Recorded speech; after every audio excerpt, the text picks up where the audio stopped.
రాహుగ్రహ మనకు జీవితంలో రాహుగ్రహ దోషాలన్నీ కూడా పోవడానికి దుర్గాదేవి అని అంటారు.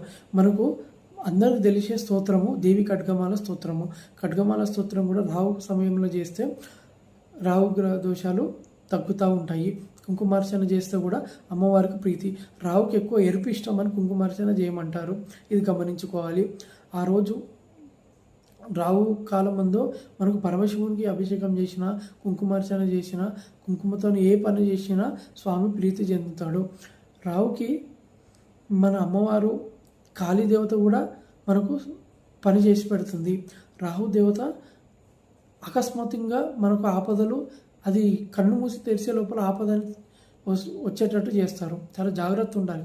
రాహుకి కేతువుకి వాళ్ళ శాంతులు కలగడానికి మనకు గణపతి చాలా ఇంపార్టెంట్. మన వెనకాల ఉన్నారు గణపతి స్వామి. గణపతి చాలా విశేషంగా మనకు ఫలసిద్ధి చేస్తారు. రాహు ఒక మంత్రం చేస్తే మనకు అకస్మాత్తుగా కోపం రావడము, ఎక్కువ ఎరుపుని ఇష్టపడ్డము, వరాలు కూడా వితిన్ సెకండ్స్లో ఇచ్చేయడము అలాంటివి జరుగుతూ ఉంటాయి. అట్లా రాహుదేవుని యొక్క స్మరణ చేస్తూ ఆయన ఎందు ప్రీతి కలిగి ఉండాలి. అప్పుడు ఆ పరమేశ్వరులు ఎప్పుడు మనపై అనుగ్రహం కలిగిస్తారు.